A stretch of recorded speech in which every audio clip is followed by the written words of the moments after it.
My name is Matt Sweeten. I'm a PhD candidate at the University of Otago in the School of Social Sciences, focusing on archaeology. And what I'm working on here is a bit of lithic reconstruction. I am piecing together the remnant chips from making stone tools from a Silcrete Quarry that was occupied, exploited about 700 years ago in the South Island of New Zealand, about around the time that people first get here. And so what I'm doing is I'm pretty much piecing this together as if it were one giant logic puzzle. Every intentionally produced flake has a number of features that let you to orientate the chip, the flake. There's usually a bulb from where the force was applied. You can tell the inside surface from the outside surface, and you can take all of these sort of contextual clues, and if you're observant, you can tell differences and continuities and the grain size of the stone, color of the stone, things like that. You can piece them all together to reconstruct a series of human behaviors, individual behaviors that have happened conceivably within seconds of each other, which is really crazy high behavioral resolution of the archaeological record through this particular methodology, if you can manage to do it. This is really cool.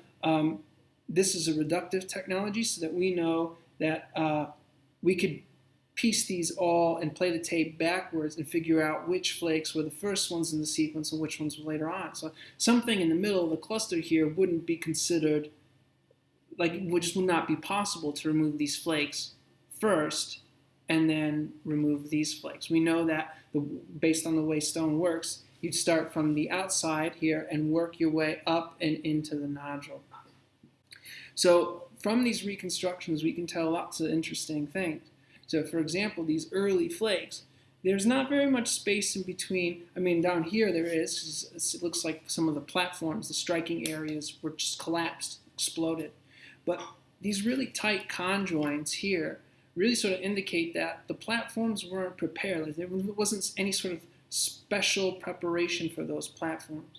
We do notice that those spaces start to increase once you get into the nicer grained material. This is more consolidated material over here.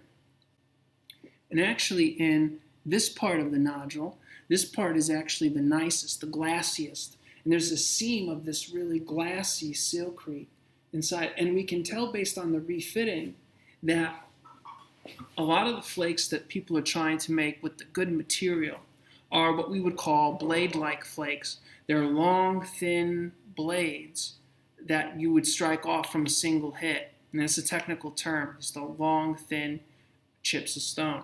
Whereas in the crustier area here, this poorly silicified area, there are just these flakes that they don't really care. The napper doesn't really care what the flakes look like. It's almost as if they're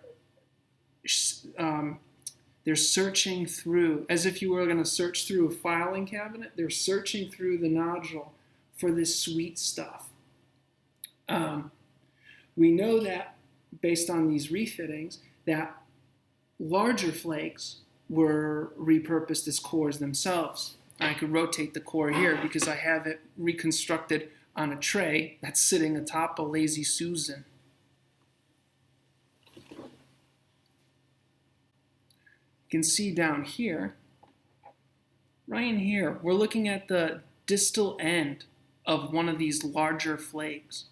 But conjoined, you can see all sorts of flake scars here, but we also have a conjoint, a refit, that indicates, that tells us that these longer flakes, the distal end of these longer flakes, were sometimes used as cores. And refitting validates that, corroborates that interpretation. That's not the only specimen. There's a little bit here, a little bit of reduction that has happened at the end of this core here. That indicates that that was also selected as a suitable candidate to become a core itself.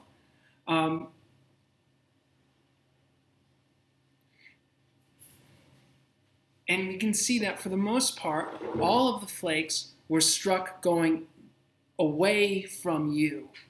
You're seeing the surface that was actually struck with the hammerstone. but the flakes are traveling away from you toward that computer.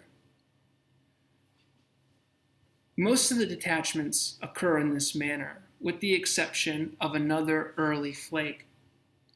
And we have a flake here that refits just like that, right over the flake. And so because we have these reconstructions, we know that this was a very early flake. This flake had to have happened before all of these flakes were detached, because the negative of this flake is on all of these flakes. So it's like a logic puzzle. Now what I'm going to start to do is show you how this whole thing is really comprised of 4 discrete refitting clusters. The first of which I'm about to take. Take the first one off. Take the second one off. This is a phantom conical core. We don't have the parent block, but through this systemic reconstruction, we can see how the block was organized, and we can find the order which people were striking off these flakes. So if you can imagine that there was a top surface here that's flat, and people were going around the circumference of this flat surface and striking off chips from surfaces that look faceted, like a gemstone. And we get that sense of organization based on this reconstruction here. I'm going to rotate it back over to this side so you can get a real good look at this side. This is the glassy seam that I had mentioned earlier. And there's a blade right here. This is a blade-like flake, big blade-like flake. But then even on the other side here, you can see it there. We got some blade fragments refitting to that main blade. That's where the Silcrete's really good. And then if we take a look at that base, again, we got this big chunky bit where my pinky is. One of these big elongate flakes from very early on in the reduction had the distal end used as a core itself, and that's the refitted flake blank I've got there to demonstrate that this long blank here was also a parent block in and of itself.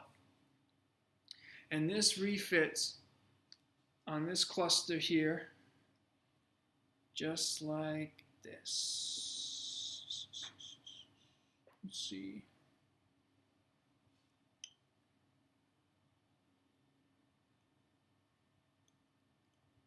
Very gentle. There's no reason to rush. You just lock it right in place. That's it.